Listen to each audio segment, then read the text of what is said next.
So friends, कैसे हो आप लोग यार। उम्मीद करता हूँ बहुत अच्छे होंगे। जैसे कि आपने थंबनेल देख ही लिया है कि आज हम मुकेश मिल के बारे में बात करने वाले हैं। देखो यार, क्या है ना कि आपको यूट्यूब पे कुलधरा और भानगढ़ की काफी सारी वीडियोस देखने के लिए मिल जाएंगी, लेकिन मुकेश मिल एक ऐसी स्टोरी है जो यूट्यूब पे काफी कम है और काफी कम लोगों को पता है। इसलिए मैं भी सोचा कि क्यों ना मैं भी इस टॉपिक पर वीडियो बनाऊं। और भाई, टॉपिक थोड़ा यूनिक है तो क्या पता वायरल हो जाए। और वायरल होने के लिए भाई सबसे ज्यादा जरूरी होता है कि आप वीडियो को लाइक करो और बहुत अच्छे अच्छे कमेंट करो। और वीडियो पसंद आती है तो ऐसी हॉरर स्टोरी के लिए चैनल को सब्सक्राइब भी कर लेना। तो बिना बकेती के चलते हैं कहानी की तरफ। आज कई सारे साल बीत चुके हैं, लेकिन मुकेश मिल के दरवाजे आज भी बंद। वहां की खिड़की, दरवाजे और दीवारों ने भी दम तोड़ दिया है। कहते हैं कि 1982 में ना इस मिल में एक भयंकर आग लग गई थी, जिसके कारण इस आग के चपेटे में वहां के जितने भी मजदूर वहां काम कर रहे थे वो सारे आ गए थे। और वो सारे वहीं पर तड़प तड़प कर मर गए थे। और तभी से वहां पर ये बताया जाता है कि जब भी कोई वहां पर जाएगा वो सारी आत्माएं उससे परेशान करेंगी। ये कहा जाता है कि ये जो मुकेश मिल है वह बहुत ही एकदम हॉन्टेड प्लेस है, जो मूवी के लिए एकदम परफेक्ट होती है। और ये प्लेस बहुत ज्यादा हॉन्टेड होने के कारण यहाँ पर मूवी की शूटिंग भी होती है, वो भी बहुत ज्यादा सेफ्टी के साथ। लेकिन एक बार क्या होता है कि डायरेक्टर होता है जिसका नाम था मनोज, जो अपनी मूवी के लिए इस मिल को चुनता है। और ऐसे डायरेक्टर भाई, उसका ये काम होता है कि वो लोकेशन पे जाए और लोकेशन चेक करे। मनोज एक हॉरर मूवी बना रहा था जिसके लिए उसे एक हॉरर प्लेस की जरूरत थी। उसे अपनी मूवी के लिए सारी चीज परफेक्ट करनी थी, जैसे कि उसने स्क्रिप्ट और कैरेक्टर और जो भी सारी मूवी के लिए यूज होता है वो सारी चीज तो उसने कंप्लीट कर दी थी। लेकिन उसके सामने प्रॉब्लम आ रही थी कि भाई लोकेशन चाहिए। अब हॉरर मूवी है तो हॉरर मूवी के लिए हॉन्टेड लोकेशन भी लगती है। अब मुकेश क्या करता है, उसका एक असिस्टेंट होता है। वो उसके असिस्टेंट को ये कहता है कि भाई मुझे एक हॉरर प्लेस चाहिए, मुझे एक हॉन्टेड प्लेस चाहिए, ऐसी प्लेस चाहिए जो लिटरली मतलब डरावनी हो, वहां ऐसा फील आए डरावना टाइप का। तो असिस्टेंट उसे कहता है कि सर आप टेंशन मत लीजिए, मैं अच्छी डीप रिसर्च करके हॉरर प्लेस आपको लाकर देता हूँ, उसके बाद आप सोच लेना और फिर अपन जो भी है आगे की प्रोसेस वो करेंगे। फिर जो असिस्टेंट होता है वो बहुत सारी डीप रिसर्च करता है और कई सारे मतलब कम से कम 10-15 जो भी है वो हॉन्टेड प्लेस मनोज को लाकर देता है। फिर मनोज वो सारी एनालिसिस करता है, जितनी भी लोकेशन होती है उसे चेक करता है और फिर उसमें से वो एक लोकेशन को चूज करता है, वो होती है मुकेश में। सबसे खास बात ये होती है कि जो मुकेश होता है ना भाई, उसको पहले से ही पता होता है कि यहाँ पर पैरानॉर्मल एक्टिविटी ऑलरेडी होती है, लेकिन वो इस चीज के बारे में नहीं सोचता क्योंकि उसके माइंड में यही चल रहा होता है कि भाई मुझे मूवी बनाना है और उसके लिए एक हॉरर प्लेस की नीड है। तो वो सारी चीजों को इग्नोर करते हुए वो उस प्लेस को चुन लेता है। मुकेश मिल एक प्राइवेट प्रॉपर्टी है जिसके लिए वहां पर जाने के लिए परमिशन लगती है। बिना परमिशन के वहां कोई भी नहीं जा सकता है। फिर मनोज क्या करता है कि जितनी भी वहां का क्राइटेरिया होता है वो कंप्लीट कर लेता है और परमिशन निकाल लेता है। अब वहां जाने के लिए मुकेश ने परमिशन वगैरह निकाल ली है और उसका असिस्टेंट भी उसके साथ जाता है वहां पर सारी जगहों की शूट करने के लिए कि भाई कौन सा सीन कहाँ पर शूट होना चाहिए और कौन से प्लेस पे हम शूट करेंगे। ये सारी चीज करने के लिए ना जो डायरेक्टर होता है उससे पहले प्लेस पर जाके सारी चीजें देखनी होती है। अब वो सारी चीज कंप्लीट करने के बाद उस मिल पे जाते हैं तो वहां उसे गार्ड मिलता है। वो लोग गार्ड से बात करते हैं, जो भी परमिशन वगैरह वो सारी चीज गार्ड को बताते हैं और फिर गार्ड उन्हें अंदर जाने की परमिशन दे देता है। और भाई जैसे ही वो अंदर कदम रखते हैं ना भाई, चारों तरफ एक अजीब सा सन्नाटा, जली हुई दीवारें, खिड़की और वहां पर एक अजीब सी फीलिंग जो बाकी जगहों से बिल्कुल अलग थी। मनोज ये सारी चीजें देख के बहुत ज्यादा एक्साइटेड हो जाता है कि भाई जो मेरी मूवी है उसके लिए लोकेशन एकदम 100% परफेक्ट है। उसके बाद जो मनोज उसका असिस्टेंट है वो जो नीचे का एरिया है वो सारी चीजें को शूट कर लेते हैं, वीडियो वगैरह बना लेते हैं।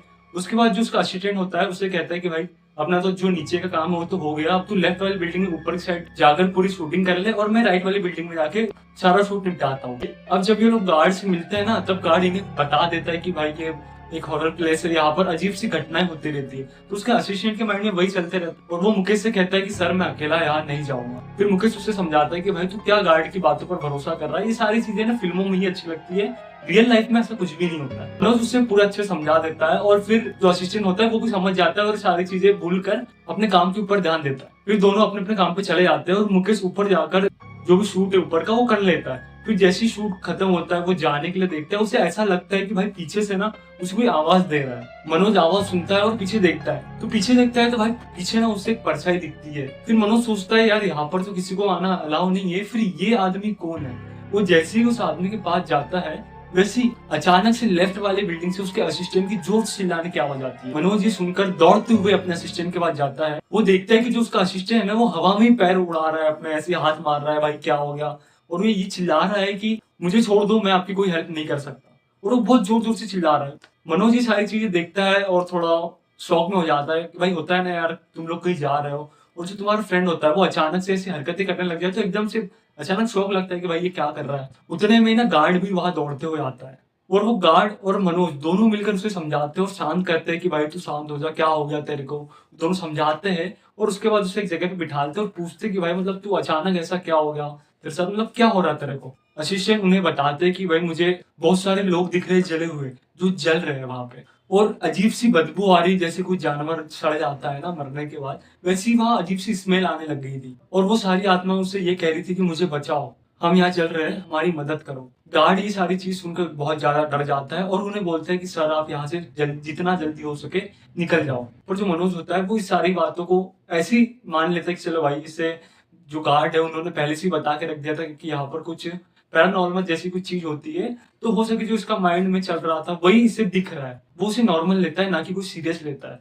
फिर ये सारी चीजें होने के बाद जो मनोज होता है वो और उसका जो असिस्टेंट होता है वो वहां से चले जाते हैं, क्योंकि उनका सूट खत्म हो गया था और सारी चीजें भी खत्म हो गई थी, और वो लोग यहाँ से चले जाते हैं। फिर जो मनोज होता है वो घर जाने के बाद ये देखता है कि भाई जो भी उसने शूट किया है वो सही से हुआ है या नहीं हुआ है। ये सारी चीजें देखने के लिए वो अपने जो लैपटॉप है उस पर वो सारी फुटेज ऐड कर देता है। लेकिन भाई जैसे ही वो फुटेज ऐड करता है वो देखता है कि थोड़ी देर बाद ना जितनी भी जो वीडियोस है ना वो अचानक ब्लर हो गई और कुछ भी नहीं दिख रहा था। ये सब देख के ना मनोज थोड़ा हैरान हो जाता है।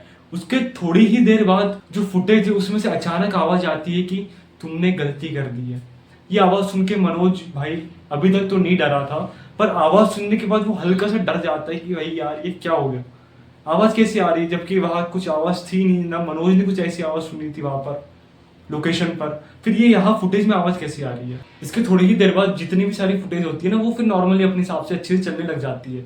लेकिन इतना सब होने के बाद भी जो मनोज होता है ना वो अपनी जिद से नहीं हटता है। वो यही सोचता है कि यार मैं मूवी बनाऊंगा तो सिर्फ यही प्लेस में मूवी बनाऊंगा। फिर जो मनोज होता है वो क्या करता है, जितने भी सारे आर्टिस्ट होते हैं, कैमरामैन होते हैं, लाइटमैन होते हैं और हीरो वगैरह जितने भी सारे जो कैरेक्टर होते हैं वो लोकेशन पे पहुंच जाते हैं। अभी जितने भी सारे लोग हैं ना भाई, ये लोग यहाँ के लोकल के नहीं रहते, ये बाहर से लोग आते हैं, तो इन्हें यहाँ का पता नहीं होता है कि भाई यहाँ पे क्या होता है, या फिर ये यहाँ पर कोई पैरानॉर्मल जैसी भी कोई चीज होती है। अब मनोज क्या करता है, जो असिस्टेंट होता है उसे ना छुट्टी दे देता है कि भाई तू मत आए, हम लोग यहाँ जाके जो भी शूट है वो निपटाते हैं, तू मत आए, तू छुट्टी पे रह ले, ताकि इन्हें पता नहीं चलना चाहिए इस लोकेशन के बारे में कि लोकेशन हॉन्टेड है और ये फालतू में आएंगे और इसे डरा देगा।